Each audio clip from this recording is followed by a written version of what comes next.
Awesome deck idea. Now I wonder, how would you build a sliver deck for someone with no money? You guys want me to build $15 sliver decks? Now, what's next? $15 infect? Fine, fine, fine. Let's go ahead and talk about the elephant in the room. If you play a sliver deck at a table with normal people, usually somebody's going to give you the side eye and they're going to try to nuke your board. It's just the reputation slivers have, so I hope you understand going into it the kind of deck you're building and what you're getting into.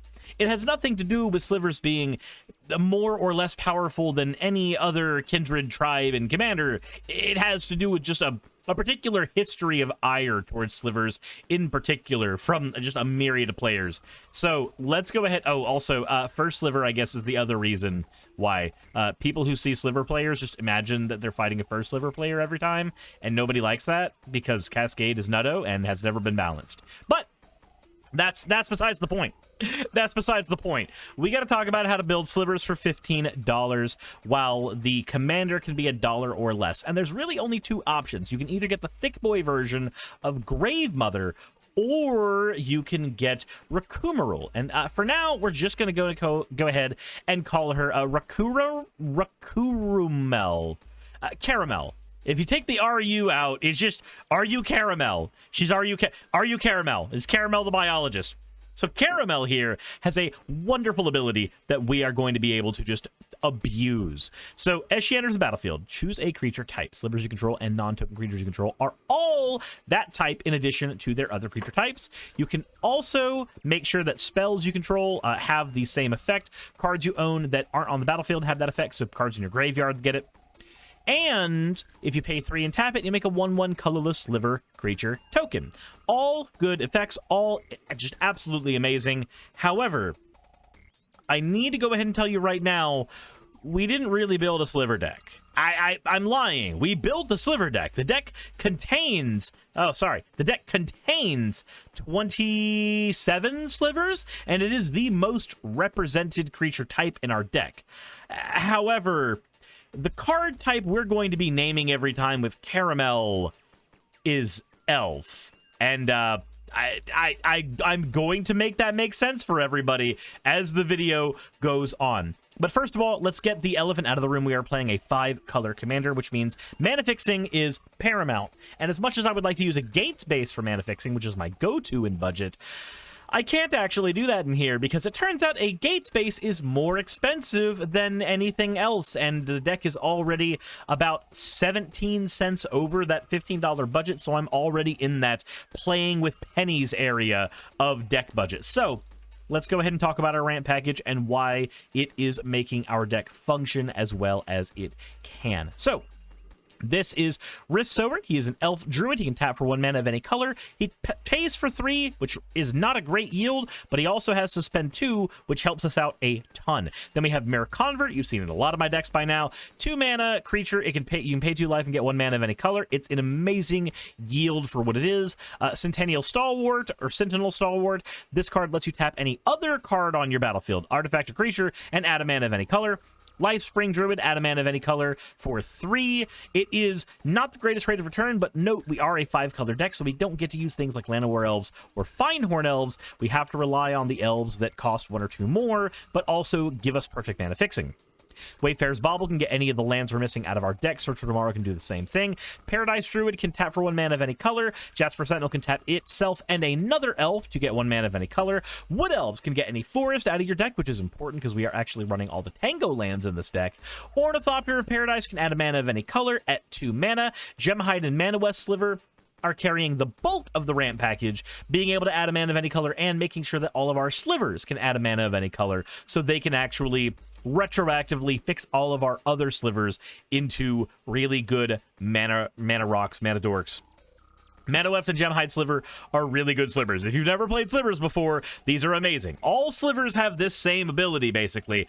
All slivers on the board, or all slivers you control, depending on when they were printed, say that they all get the ability printed on the card. And you're going to see why that is bonkers as you look at the rest of the slivers in the deck. But I can't spoil the nuttiness the deck is getting into completely yet.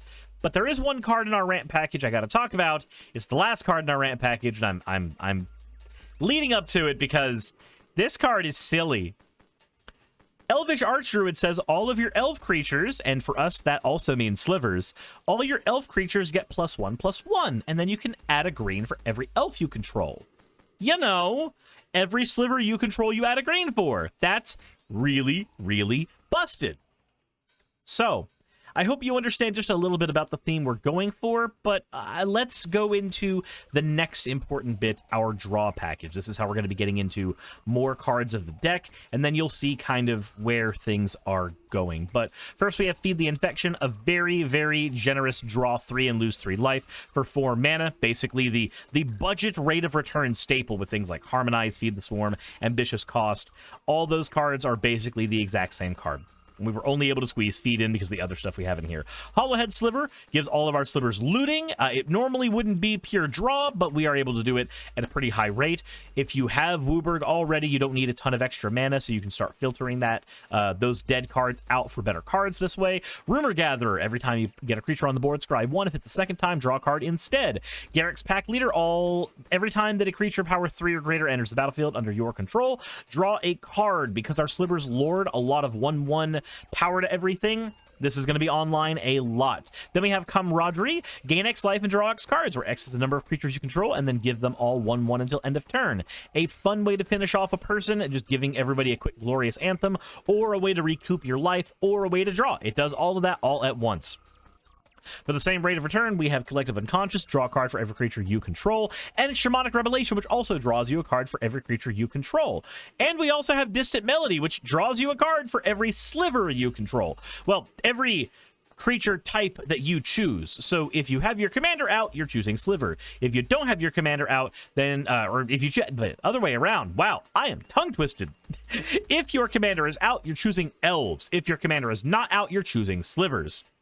Then we have Military Intelligence. If you attack with 2 or more creatures, draw a card. And Dormant Sliver. All your slivers have Defender, but every time a sliver enters the battlefield, you get to draw a card. So this is a card that you have to have online for as long as possible, and then immediately get offline. You need to sacrifice this card to one of the myriad ways we have to sacrifice our own slivers in this deck. Dormant Sliver does a lot of work, and then he is a problem. So make sure that Dormant Sliver is turned off when you need him to be. But, okay. What is the deck's actual strategy? I've talked about ramp, I've talked about draw, but I haven't talked about what our goal is. So, our goal is very simple. In this deck, we are going to be getting as many slivers on the battlefield as possible because they all lord their busted ass effects over to everything on the board, and then we are going to be doing combat damage to people and killing them. So we need to talk about how that combat damage is getting through to people, because there's 2 barriers of entry there. 1, summoning sickness is always a bit of a problem, and 2, our slivers need to be able to get in, not get blocked. And I've given us a couple ways to facilitate that here. We have 3 slivers, which will give everything evasion. Shifting Sliver makes all of our slivers unblockable except by other slivers, which usually means if somebody has a Maskwood Nexus, we just kind of cry tears of blood. Then we have Winged Slivers. All sliver creatures have flying. Again, Maskwood Nexus hurts us here, but this is a wonderful card to give all of our creatures just quick evasion so they can get in. Two-Headed Sliver gives all of our slivers Menace, and if your slivers have Menace, then it means they have to be blocked by 2 or more creatures, which can make it very easy for them to get in and do the deed. We also have 3 slivers that are giving haste to all of our guys, so Firewake Sliver gives all of our creatures haste, and it has a sacrifice clause. Sack a permanent, or sack this permanent to give a sliver +2/+2. Really important in this deck, because remember, we need to be able to turn off things like Dormant Sliver later in the game. Blur Sliver just gives all of our slivers haste, and then Reflex Sliver gives all of our slivers haste, but it's lime flavored instead of, I don't know, cherry flavored? What? Tell me in the comments below what flavor you think red magic cards are. Anyway, so those are our ways of making sure that we can get in to win the game. How are we going to be, well, getting the big numbers that we need? Let's go ahead and talk about that real quick with the Lord's package of the deck. starting with Cleaving Sliver. All of our slivers get +2/+0. Pride of the Perfect gives all elves we control +2/+0, and we're going to, of course, be choosing elf as our creature type with our commander, so all of our slivers will be elves. Even the sliver token that is created is an elf, so we'll be benefiting from the mana shooting up from our ramp package from the elves, and we're going to be benefiting from the Pride of the Perfect. We're going to be benefiting from all of the elf synergies in the deck, and you'll see we have some pretty nutty ones to go over. Then we have Lancer Sliver. All slivers we control have first strike, makes combat way easier. On the same round, we have Sidewinder Sliver. All slivers get flanking, means that we can give the creatures that block it -1/-1. Like, if you have this and the Menace Sliver and the First Strike Sliver, like, we can make it to where combating our slivers even without flying is a really awkward thing to do. Steel Form Sliver gives all of our slivers +0/+1, so they're a little more tough. They can handle things much better. Watcher Sliver gives +0/+2. Again, same idea. Bone Splitter Sliver is giving all of our slivers +2/+0. And Battering Sliver is giving all of our slivers trample. So we are seeing kind of the way that all the slivers are benefiting each other so far. Then we have Blade Sliver giving all slivers +1/+0. Then we have Etchings of the Chosen. We choose a creature type.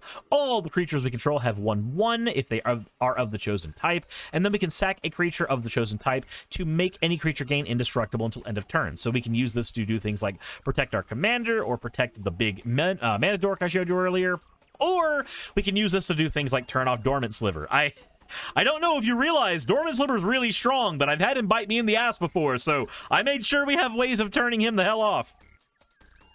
Then we have Might Sliver. All of our slivers get +2/+2. Fury Sliver. All of our slivers have double strike. Battle Sliver. All of our slivers get +2/+0. And Sinew Sliver gives all of our slivers +1/+1. I wasn't able to fit any of the other guys in here, like Muscle Sliver and Predatory Sliver. They couldn't fit in here, unfortunately, with the budget. But I did get something interesting that I think you guys are going to like. So, what's better than slivers that get little itty bitty bits of damage? What about if we use Haldir, the Lauren Lieutenant? It comes into play with X11 counters, which is the amount of mana that we paid into it, plus the green. It has Vigilance. And until end of turn, all the elves you control gain Vigilance and 1/1 for every 1/1 counter on Haldir. So, all of our slivers are elves. So, all of our slivers, which also will probably be tapping for mana or be mana generation because of our Elvish Archdruid, all that mana gets to sink into Haldir, and then we get to sit on that and go, okay, so let's get them to 3/3, 4/4, or 5/5, and then pay 6 mana again, which will probably dump us out of all of our mana, get all of our slivers to be giant, just absolutely ginormous, and then we get to threaten our opponents by doing that every combat. And remember, that effect is repeatable. So we can go ahead and make sure that every single turn, the more mana we get, the more times we get to use that effect, even if we can't put a lot of mana into that X cost. It's probably a good idea to be kind of conservative with the X cost on this card. Play it for 4 mana, play it for 5 mana. Don't try to make it a big 10-10, 12-12, and then wait a turn cycle. If you do that, they're just going to blow up the card, and you'll be sad. Just, when you do effects like this, try to spend the mana in such a way that you get an immediate payoff and eliminate 1 or 2 players, if not all of them. This is the type of thing that gets you targeted on a board very quickly. Like, also, this card, Immaculate Magistrate. Tap it to put a 1/1 counter on each on a creature for each elf you control. Remember, all of our slivers are elves. Our sliver tokens are elves. All of them are elves. So for all of our slivers, one of our slivers gets to go tall instead of going wide. What you want to do with this is you want to attack with all of your creatures aimed at everybody, and the minute somebody says, yeah, that one can go through, bam! They just get hit. Immaculate Magistrate just obliterates their face. One sliver gets huge, and that sliver gets to turn sideways at somebody in a turn, but a player is getting eliminated when you use this card, because again, you are a sliver deck, but you're also benefiting from a ton of elf cards. Probably important to keep them online. Now also, mana management is very important in this deck. I don't know how to say it enough, but mana management will save your life in this deck, because we have some protection cards in here to make sure our slivers don't die to things like board wipes, which are very, very hard for our deck to survive. In fact, actually, I opted to only put 1 board wipe effect in this deck, and it's one that we can use to avoid hitting our own slivers when we play it. So let's go ahead and talk about these two protections. Clot Sliver says all our slivers have pay to regenerate this permanent, and Poultice Sliver has all slivers have pay to regenerate target sliver. So all of these get to do a lot of work. Now, unfortunately, these cannot protect our commander. In the world where our commander can be masked with Nexus or something in a non-budget version of the deck, then we're golden. But we are not in that world. Our commander is functionally just an elf like any other as far as our deck is concerned. So these cannot protect our commander. We need to make sure that we have mana to spend on recasting our commander, because that's going to be our backup plan. The slivers themselves will win games on their own, but unless the commander is out, the slivers and the elves will not glue together the way that we need them to for this deck's synergies to work the way it will. However, we do know that our cards are going to get killed a bunch, so we have two ways to recur things. The Dreadscape Sliver gives all of our slivers Unearth. There's a funny thing we can do with this. So, remember that our commander can be used to guarantee that all of our cards have a certain type. There is a scenario where you, instead of using the commander to turn everything into an elf, you turn everything into a sliver, because then Dreadscape Sliver is able to help reanimate non-slivers out of your graveyard. And then you want to use your massive mana that the deck has, because it's got a ton of mana dorks and slivers that tap for mana.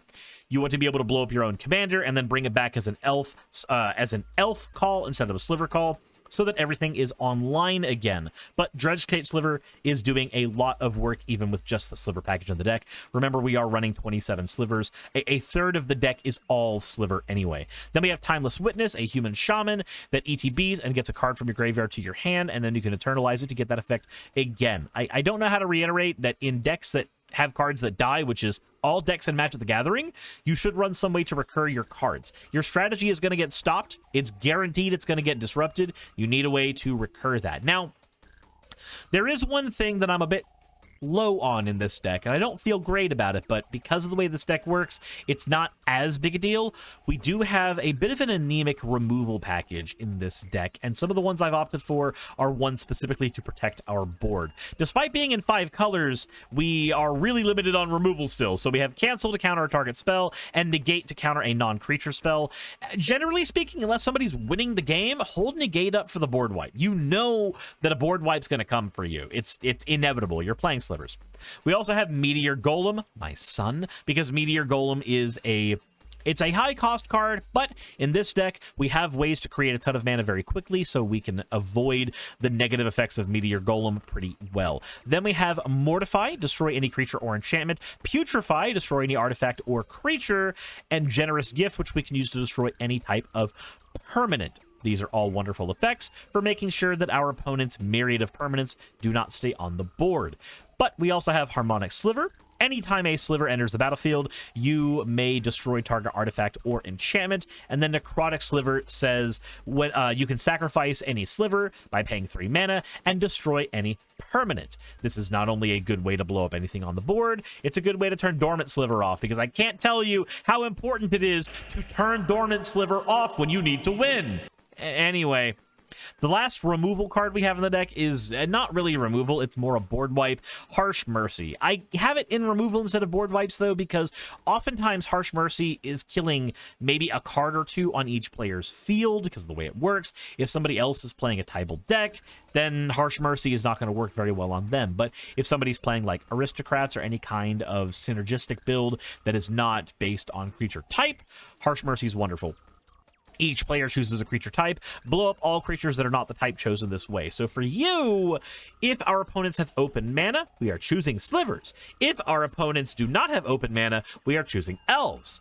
If the reason for that, if our opponents have open mana and we choose elves, somebody can just Swords to Plowshare our commander, throw it out of the game, and then suddenly we're in the scenario where we wanted to protect all the elves. Our slivers are no longer elves. We lose our slivers to our own Harsh Mercy. It's a really, really bad interaction to have happen to you. So please read the board, read the room. If the blue player or the black player or the white player or the red player, any of them that have known removal spells at instant speed are available, just call slivers.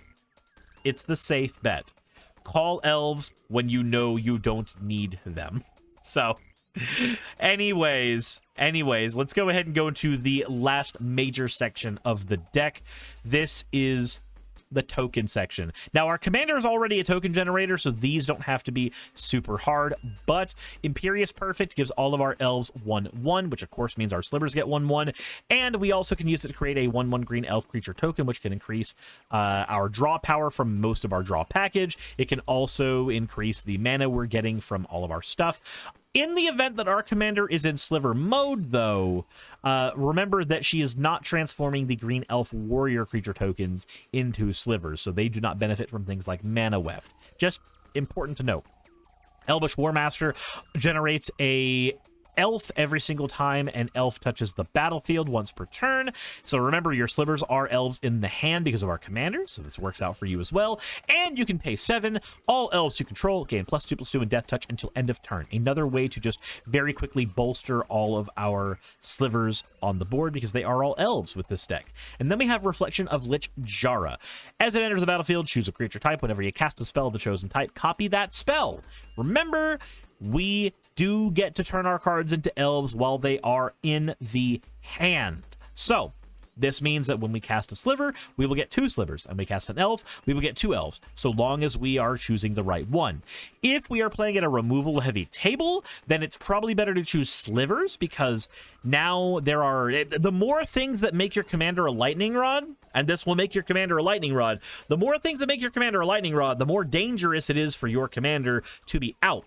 We are a go wide deck, and we can't afford in neither budget nor in space to put in a ton of ways to protect the commander specifically, because our protection cards are sliver protection cards, and our commander's not a sliver. So if you're at a removal heavy table, choose slivers. It is the safer option. It has a lower yield, but it is safer.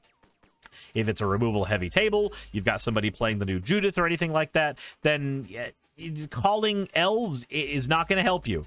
It's not going to help you. They're just going to turn your commander off. If they're not running a lot of removal, if you're running at a very low power kind of battlecruiser table, then Reflection of Lich Jara, you can go ahead and call elves. Go for everything getting copied a billion times. It's perfectly reasonable at that point. And then we need to talk about the land base in this deck. And it's a bit of an anemic one, but again, our budget is put elsewhere at the moment. I would normally use a Gates package, and if you want to run a budget mana base for this deck and you're not wanting to keep it in the $15 limit, then a Gates base will do you very, very well. But we have 6 forests, 3 islands, 3 swamps, 4 plains, and 4 swamps. I said islands and swamps. I meant islands and mountains. God, I'm so sleepy. But then we have 10 fetching lands, because we are a 5-color deck. We get access to all of the panoramas, which can grab one of 3 different types of lands. We get access to Escape Tunnel, Evolving Wilds, and Terramorphic Expanse, which all read basically the same. Get a land out of your deck, put it on the battlefield tapped. Shire Terrace and Promising Vein, both of the same card as well. Sack them, and they are basically power crept panoramas. They can grab one of any basic land instead of one of the 3 the panorama's name. And then we have Myriad Landscape. It can be sacked for its effect and get you 2 basic lands of the same type. So it's ramp on top of being able to get you faster mana. Then we have 2 Omni lands, Exotic Orchard and Command Tower. Just if you're running a commander deck, 9 times out of 10, you are probably running these. But the last lands we have in here are all 5 Tango lands. And one of the reasons we've chosen these is because we have to have so many basics in the deck, then these are likely to be online more often than not. But also, the other important reason these are in here is because 2 of them can be gotten with our Wood Elves for mana fixing, because they are forests. Smoldering Marsh, Prairie Stream, Canopy Vista, Sunken Hollow, and Cinder Glade do have typing. So if you are upgrading the deck or you've got fetch lands, these can be grabbed with those. If you've got things like Nature's Lore or Farseek in your collection and you want to go ahead and upgrade the deck with those, these will serve you very, very well. These are cards that have this weird rubber band effect where the higher the budget of your deck, the better these cards get until you start replacing a lot of your basic lands, and then they start getting worse and have to be replaced with other stuff, like the Karlov Manor lands that just came out, the Surveil lands.